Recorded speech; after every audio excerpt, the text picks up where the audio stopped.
एक अंधेरी रात थी। गहरी खामोशी चारों तरफ पसरी हुई थी, जैसे हवा भी डर से थम गई हो। निशा, जो गांव के बाहर बने पुराने हवेली में एक रात ठहरने आई थी, ने सुनी थी कि वह हवेली भूतिया है। लोग कहते थे कि वहां कोई जाता है तो वापस नहीं आता, लेकिन निशा को उन बातों पर विश्वास नहीं था। हवेली में घुसते ही एक अजीब सी ठंडक ने उसे घेर लिया। दीवारों पर लगे पुराने चित्र जैसे उसे घूर रहे हों। हर कदम पर लकड़ी के फर्श की चरमराहट उसके दिल की धड़कनों को तेज कर रही थी।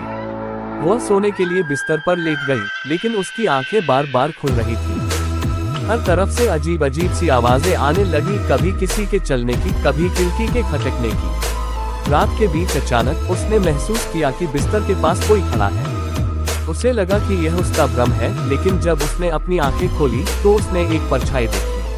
वो एक बूढ़ी औरत की थी, जिसके चेहरे पर गहरी झुर्रियां थी और आंखें खाली और गहरी। निशा का शरीर कांपने लगा, लेकिन वो हिल नहीं पाई। वह औरत धीरे धीरे उसके करीब आई और फुसफुसाने लगी, तुम यहाँ क्यों आई हो?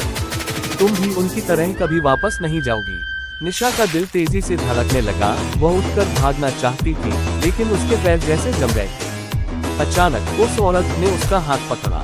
निशा ने चीखने की कोशिश की, लेकिन उसकी आवाज गले में ही अटक गई। बूढ़ी औरत ने उसकी आंखों में गहरी नजर डाली और कहा, अब तुम भी यही रहोगी, हमेशा के लिए। अगले दिन जब गांव के लोग हवेली के पास से गुजरे तो उन्होंने देखा कि निशा का कोई अता पता नहीं था। लोग कहते हैं, उस दिन से हवेली में एक और परछाई दिखने लगी है। एक युवा लड़की की, जो हमेशा मदद की गुहार लगाती है, लेकिन उसकी चीखें हवेली की दीवारों में ही गूंजकर खो जाती है।